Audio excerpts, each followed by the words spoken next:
children, human children when they're born, need an attachment figure to keep them safe, to provide everything they need to grow, including unconditional love.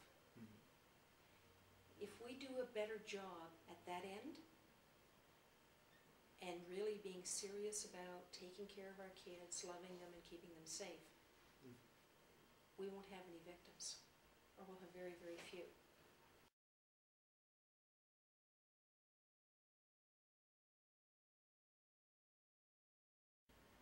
I'm personally convinced at this point that most mental illness is actually injury that is a result of childhood abuse. It's not a disease, it's not inside the person, it's the result of what's been done to the person. If you were hit by a transport trailer tomorrow and you had some broken bones, we wouldn't say to you that you have a skeletal defect. We would say you have broken bones because a truck hit you. If you're caught in a fire, we wouldn't say you have a skin disorder. Well, that funny marking on your body is a skin disorder and it's your problem. We'll just keep treating you to try and fix it and make it look like it's not what it is. When in fact, those are scars that say you were injured. For these people, these are their scars, but the scars are largely on the inside. We know from some of the research that's been published by people like Teicher that abuse in childhood arrests brain development and growth. We know that many of these folks grow up physically, they get an adult-sized body, but their corpus callosum is immature. And so there isn't communication between the left brain and the right brain. We know that other parts of the brain may be immature in development as well because all the energy goes into surviving, not into growth.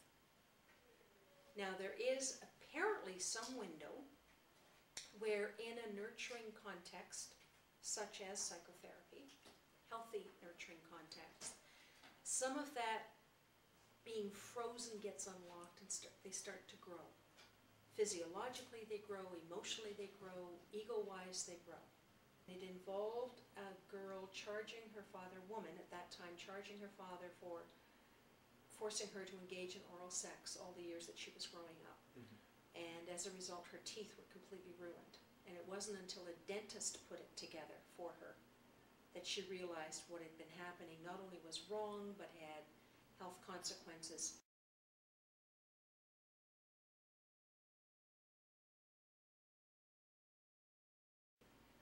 I was asked to write a victim impact statement for the Crown as her therapist. And I know as a professional person I shouldn't be putting things down that I can't back up.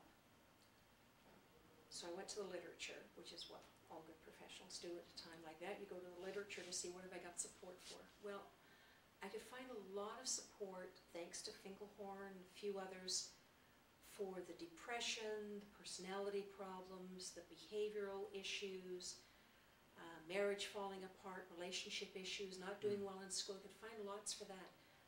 I couldn't find anything for the physical health issues. And it bothered me. It bothered me so much that that became one of the big reasons I went back to school to get a master's degree and eventually a PhD, and in the PhD tried to take a broader look at connecting a history of childhood sexual abuse to what happens to adults in terms of physical health, mental health. Is there a significant relationship between those things? And the answer is yes. It's a resounding yes. It's a resounding yes. So there are a number of studies that I found that will link a history to one specific type of problem and say, of 100 people who were sexually abused, a certain number had this problem, or a certain number had that problem, but there wasn't anything that looked at it more broadly. But it is about a 40% increased risk of health problems, physical health problems, if you're sexually abused as a child. A lot of that has to do with the fact that the child is under a lot of stress, and at the time that their body is laying down all their systems for adulthood. Let's face it, we don't fully physically mature till our early 20s. The brain doesn't really stop differentiating till about 16. So those high levels of cortisol through all those years affects everything that gets laid down. biologically, on top of all of the psychological messages and the psychological programming. The body grows differently. So Teicher's work points out the fact that the brain doesn't develop fully. It never really matures. There's lots of underdevelopment, and you can link the underdeveloped areas with behavior. It's a very clear biological link. But there are other issues. It was a Greek physician, Galen, who in the 2nd century AD, this isn't news, was able to connect seizures to sexual abuse in girls. Now, nobody recently has talked much about that, but the risk of epilepsy being diagnosed in a female goes up enormously if they have a history of sexual abuse. So Galen wasn't a stupid guy. We just didn't want to hear what he had to say. There's a risk of idiopathic bladder, which means that the bladder periodically will just start bleeding and become pained for no apparent reason. And that's usually treated with steroids.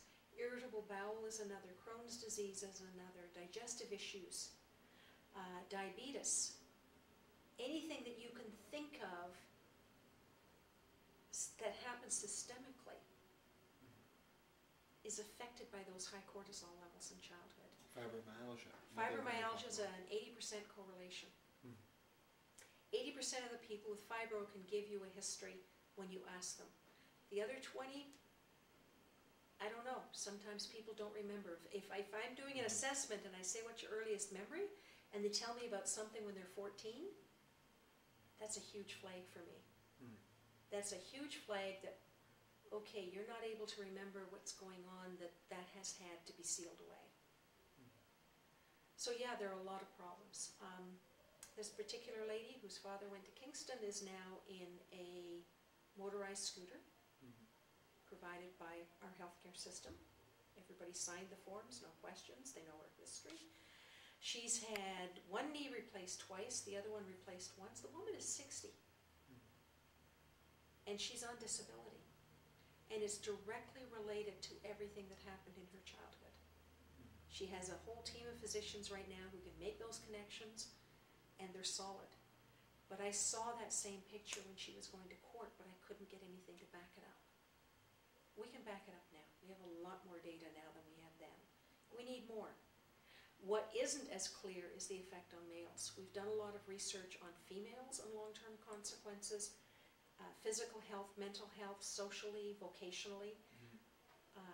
For example, in the States, if a woman was sexually abused as a child, she will, in the broad sense, consume over $200 a year more in health services than a woman without a history.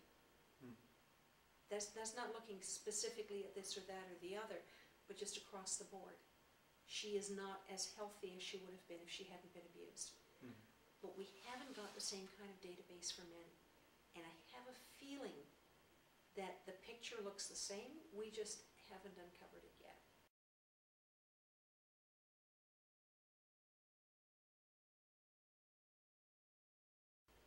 There are many paths to healing. Now, historically, we thought the only path to getting better was to see a physician. But there are actually many paths to healing. Some of it involves a therapy road.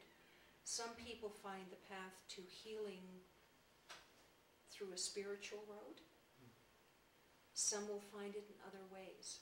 Some will find it because they happen to have really good supports around them and good people around them who listen. Good friends, good supportive family.